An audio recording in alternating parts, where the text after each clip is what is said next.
Di pedalaman hutan Sumatera, terdapat sebuah kota kuno yang memiliki arsitektur megah dan keindahan luar biasa. Apakah memang benar ada misteri arkeologi sebesar ini yang terlupakan?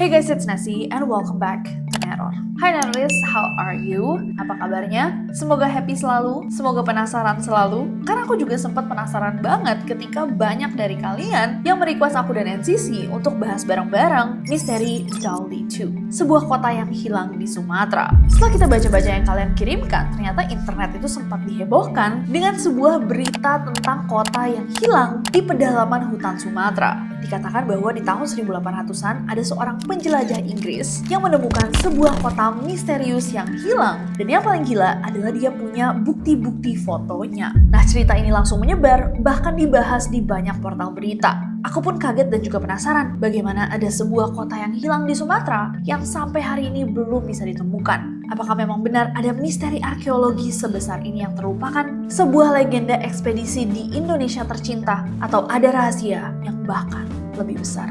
Langsung aja Neroris, hari ini kita akan bahas bersama-sama. So without any further ado, stop senyum-senyum, cause shit's about to go down.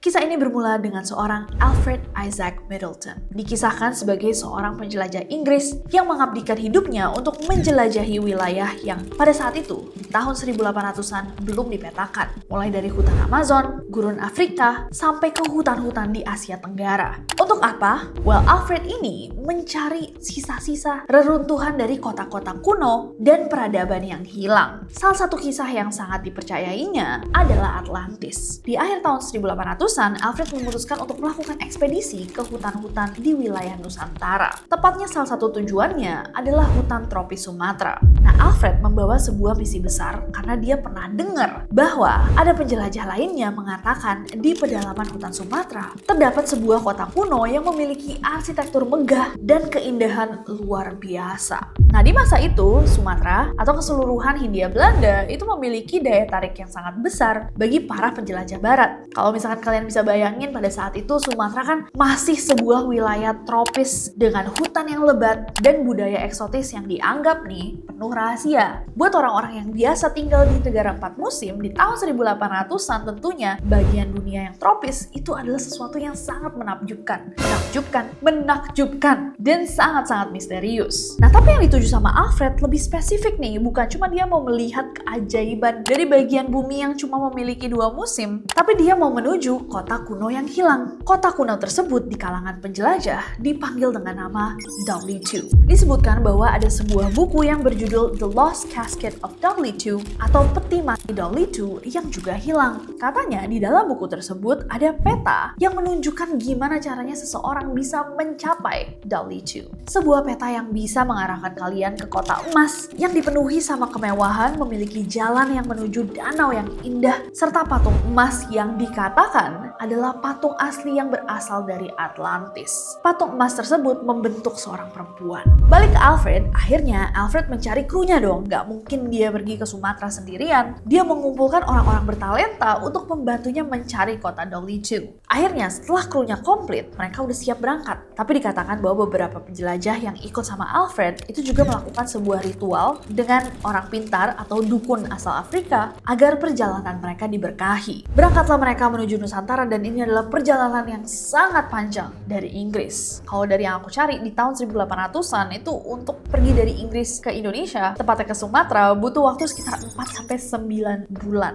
Dan itu harus lewat India, dan ke India sendiri dari Inggris itu butuh sekitar 6 bulan. Baru dilanjut sampai ke Sumatera. Dan setelah perjalanan yang sangat panjang itu, mereka akhirnya sampai ke Sumatera. Katanya nih guys, gak tahu gimana caranya, somehow mereka gak butuh waktu terlalu lama. Menggunakan peta yang tadi kita bahas, mereka berhasil menemukan kota yang hilang itu. Bahkan salah satu orang dari krunya itu menemukan sebuah peti emas yang terkubur di dalam tanah. Tapi sayangnya petualangan mereka yang bermula dengan kesuksesan malah berubah menjadi bencana. Konon, Alfred bersama rombongannya ditangkap oleh sekelompok pria misterius yang mendengar bahwa Alfred Alfred dan krunya berhasil menemukan harta karun. Dikatakan bahwa Alfred dan krunya akhirnya tidak berhasil membawa harta karun itu pergi, tapi agar tidak ditemukan sama perampok yang menghadang mereka, Alfred dan krunya mengubur kembali harta karun tersebut di tanah Sumatera. Tapi sayangnya itu malah membuat para perampok lebih marah, merasa ditipu dan dikhianati, dan membantai krunya Alfred. Dalam konflik inilah Alfred akhirnya kehilangan nyawanya.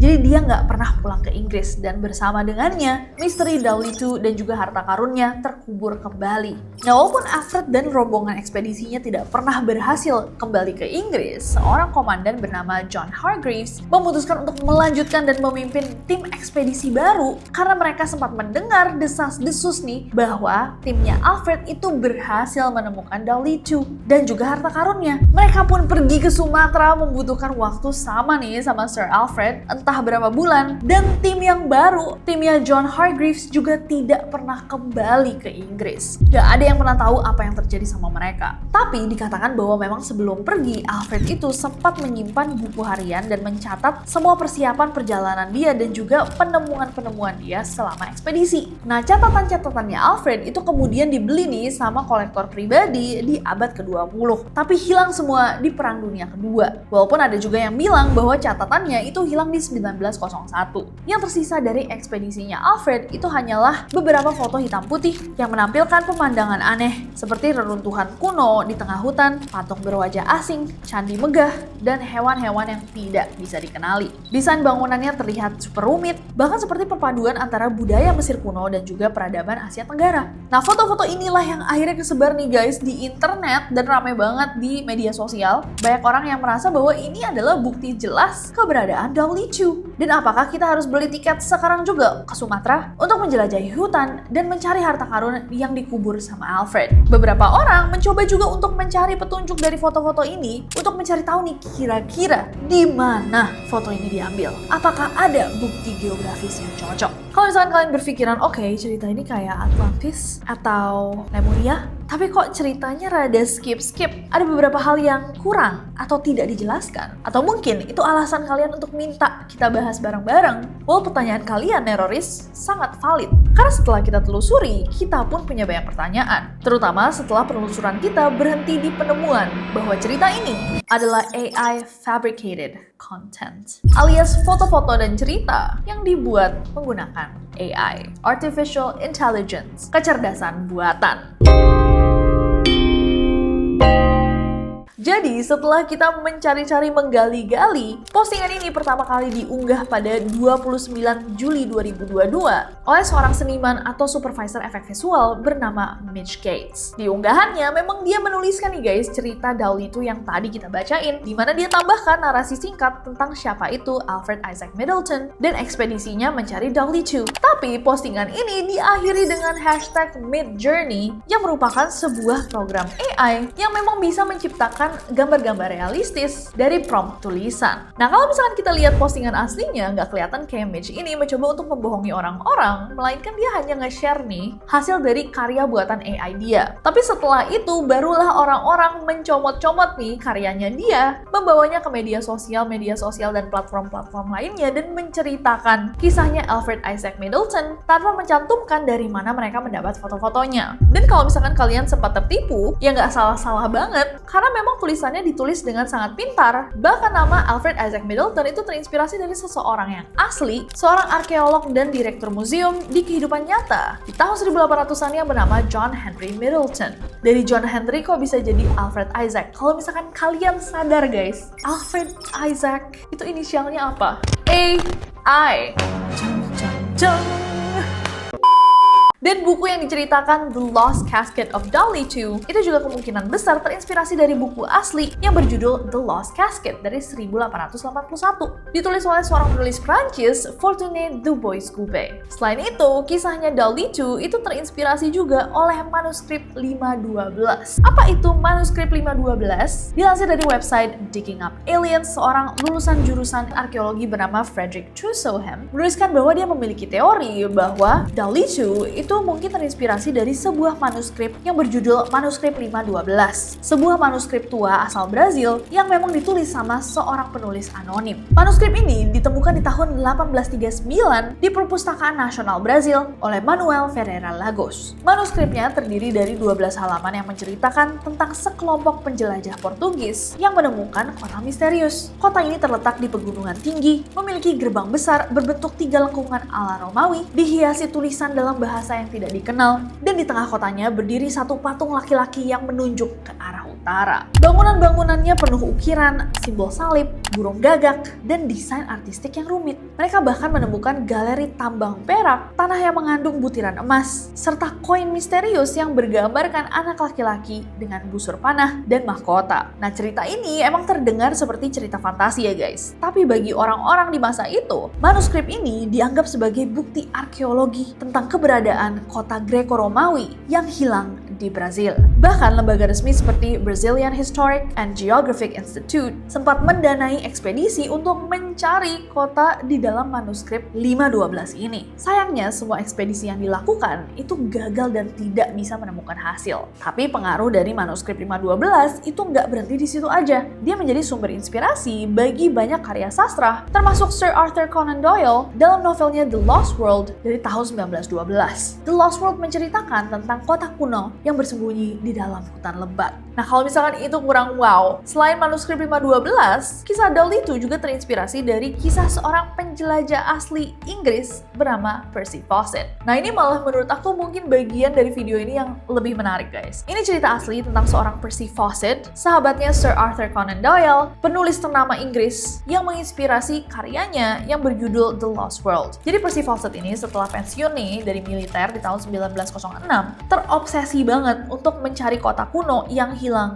di Brazil. Dia menyebut kota kuno itu sebagai City of Z. Dan Percy ini bukanlah penjelajah sembarangan. Dia dikenal menghormati suku-suku asli Amazon, selalu menawarkan hadiah ketika bertemu sama mereka, dan selalu menjalin hubungan yang damai dengan suku-suku pedalaman. Nah, ini adalah sesuatu yang jarang banget dilakukan nih sama penjelajah-penjelajah barat pada zaman itu. Nah, di tahun 1925, Percy melakukan ekspedisi bersama putranya, Jack Fawcett, dan temannya Raleigh Rimmel. Mereka bertiga pergi untuk menemukan City of Z, kota misterius yang diyakini sama mereka menyimpan peninggalan peradaban kuno sebelum adanya manusia modern. Akhirnya di 29 Mei 1925 itu mereka terakhir kali terlihat sebelum mereka masuk ke hutan Amazon. Dan abis itu puff, mereka menghilang tanpa jejak. Selama beberapa dekade setelahnya banyak banget ekspedisi dikirim hanya untuk mencari mereka, tapi nggak ada satupun yang berhasil menemukannya. Bahkan cincin milik Percy Fawcett itu baru ditemukan puluhan tahun kemudian di tahun 1979 dan ditemukannya di sebuah toko gadai kecil di Sulaba, Brazil. Penemuan ini menimbulkan spekulasi bahwa mereka bertiga itu diserang sama sesuatu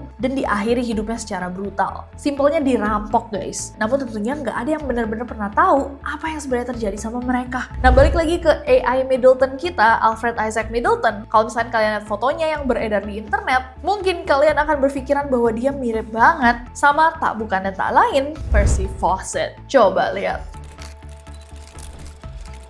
Iya nggak? Jadi yes, walaupun cerita ini cukup pintar, mengambil inspirasi juga dari hal-hal yang beneran ada, akan tetap ada loopholes-nya kalau misalkan emang bukan cerita asli. At least so far ya, AI semakin lama semakin canggih. Tapi kalau misalkan dalam cerita ini nggak dijelaskan tuh, kalau misalkan Alfred sama krunya menghilang, habis itu foto-fotonya muncul dari mana? Atau diary-nya ditemukan sama siapa? Dan misteri yang terbesar menurut aku malah Dowley 2 ya, namanya Dowley 2, terdengar sangat tidak Nusantara-ish, tidak Melayu, dan terlalu kebarat-baratan. Dan ternyata Dowley 2 itu juga play on words, permainan kata dari Dolly 2. Apa itu Dolly 2 Nessie? Dolly 2 jugalah program AI buatan OpenAI. Jadi kita bisa tutup ya video ini. Jerk! Kota hilang Dolly 2 di Sumatera adalah cerita yang tidak asli. Gitu deh. Dar! Gak apa-apa nih, Riz, tetap seru untuk dibahas dan rightfully so, emang sekarang AI itu semakin lama semakin membingungkan ya. Mana yang asli, mana yang enggak, harus benar-benar berhati-hati banget. Kalian pernah lihat gak sih video-video orang-orang yang kayak, ayo tebak, ini asli atau AI? Pasti kalian habis nonton itu kayak, hah? Kok hampir semuanya aku salah? Gua ini asli atau AI? Salah, gua bukan asli, gua AI. Susah banget, susah. Apakah cerita ini terdengar asli? Coba komen di bawah. Apakah kalian pernah melihat sesuatu yang kalian pikir asli tapi ternyata AI? Komen juga di bawah. Aku gak sabar untuk bacain komentar kalian. Dan jangan lupa subscribe karena aku gak sabar untuk bahas yang asli beneran next time di Neror. See you then!